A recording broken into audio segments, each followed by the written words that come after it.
Hey everybody, it's Master Gallengeist here, bringing you my review for the animated movie The Willoughbys on Netflix. And I thought this movie was okay, because I was interested in seeing what was going on with parents are being stupid, what are the kids going to do to deal with this?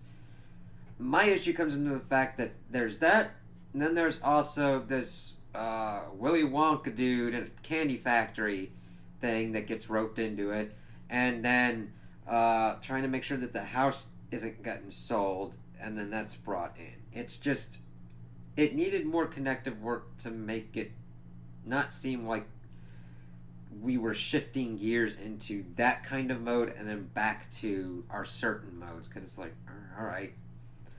So my favorite character pretty much is the cat, voiced by Ricky Gervais, as he sets off everything, being like, yeah, I'm the narrator.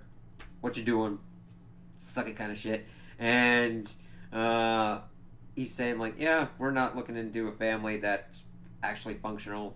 It's kind of the most interesting stories are the ones that are in the windows not really looked into.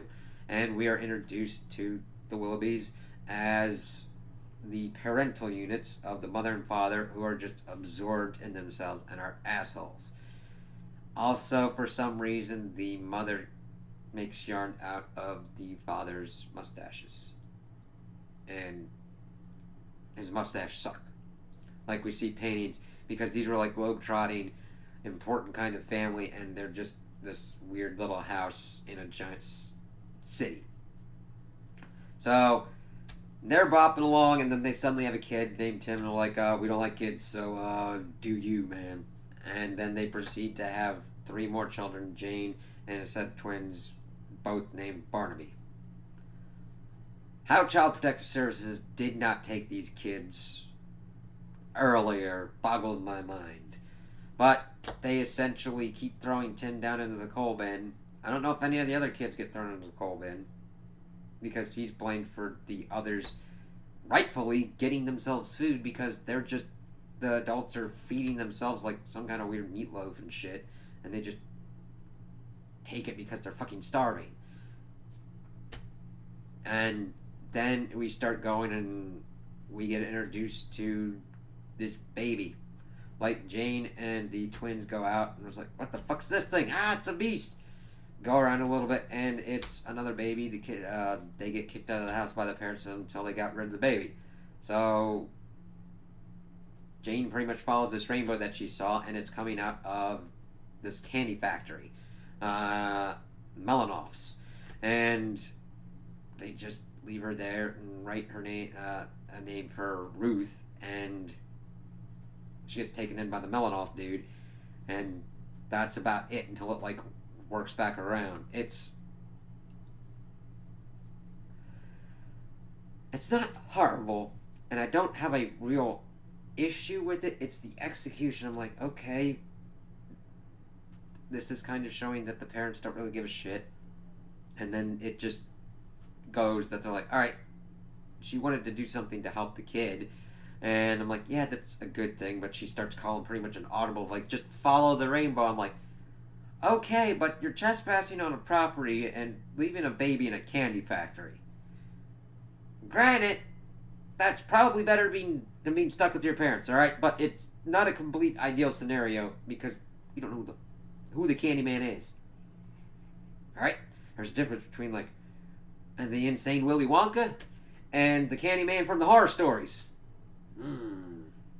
Do your research. But they get back home, and on their way home, Jane pretty much has the idea of, let's orphan ourselves. Okay, let's see how this goes. They're able to pretty much take this travel agency thing and pretty much make it into sort of a dealer's death trap kind of thing to see if it would kill their parents. And they're like, fine, whatever. And they get a nanny for him, and the nanny's okay, but Tim, rightfully so, is untrustworthy of any adult.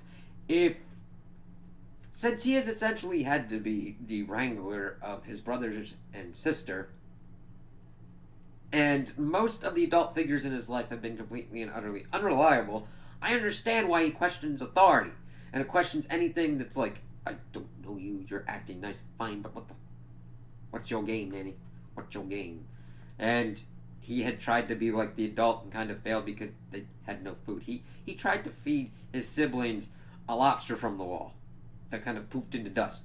Granted, he attempted something, and I give him props for that. Granted, he fails spectacularly at it, but I give him props for at least trying to feed everybody. Of course, the nanny comes in, figures out what's going on, kind of being like, all right, gives them oats and all that shit. Tim's not having it really, and he's like, whatever, fine, okay. But they're kind of bonding. We get to the point that the parents have pretty much run out of money. That sets off the subplot where they decide to sell the house. So, kids are like, whatever, fine. And the thing is, the nanny hears about it, but doesn't tell them that they're going to do that. But Tim finds out about it on his own, getting into her phone and everything. Which goes to show you need to have a passcode on your phone, or some kind of security of some sort, so that way people don't snoop in your shit. Now, the nanny didn't have really ulterior motives because she was going to be trying to be helpful for the kids and everything, because the fucking parents wanted to just sell their house and just leave their kids to fend for fuck all knows where, so... So then we pretty much get introduced to, okay, the realtor comes, pretty much does an open house, the kids pretty much scare everybody except for the last group, which is the perfect family, but somebody else scares them. And we find out it's the nanny. But the thing is, Tim had already pretty much called an audible on this and pretty much tried to get in contact with the Orphan Services, which is a crazy-ass organization. That is like, you don't do that. It's like, wow, shit. Of course, they play back the message, even though he has now learned that the nanny is not a nasty-ass person. I mean, granted, she wasn't really acting like a nasty-ass person, but he really questions everything anymore. And then, of course, Jane is pissed off about this, and they get all separated off and pretty much put in their own kind of families and everything. Jane with pretty much a hippie kind of one. The twins with some kind of internet stuff where they essentially just look at memes and shit for a little bit. Tim pretty much keeps running away from the family and everything because he wants to be a Willoughby. That was his whole kind of thing, to like regale this prestige, to even try and grow a mustache and all that shit. And then the Orphan Services just pretty much lock him in a solitary confinement thing. Of course, the nanny, Linda, is pretty much trying to leave, but then the cat narrator pretty much finds Tim's old hat while she's like on a bus and stops the bus. She's like, alright, fine. So she gets in, breaks out Tim. That's a kind of nice, funny kind of sequence with the whole kind of cars and all that. And they pretty much go and get the rest of the kids as they're pretty much going to try and unorphan themselves and go and rescue their parents. Because they've made it to pretty much the analog of Switzerland, and we're climbing the Alps and pretty much being assholes and getting ready to pretty much die. Yeah. So, they go to Melanoff's, and he's freaking out because, well, the kid's like going around and crazy around the whole candy factory and eating all this, and Linda's like, you can't do that for a baby.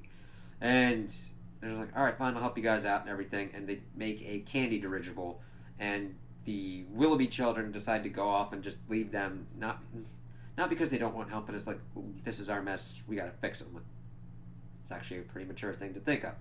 So they get on over there, and they're able to find their parents, and they're able to unfreeze them and all that. And they're like, oh yeah, you got that kind of thing, screw you kids.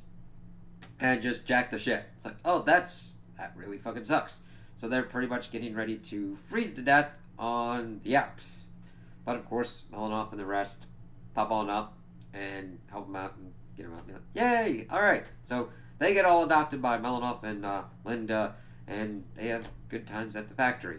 And Jane grows a mustache, and so do the Barnabys. And they just have a nice kind of functional family, while their mother and father pretty much get eaten by a shark. So, it's an okay movie. It's definitely a family movie. Even though there's like hints of violence, like the parents getting eaten, it's not really bloody or anything. I definitely recommend this for children and all that stuff. It's just, I wish that more work had been used to connect everything a little bit better, because it felt kind of like, okay, we're shifting from one thing to another. mainly execution. I didn't really have much problem with any of the like voicing or anything, or even the animation.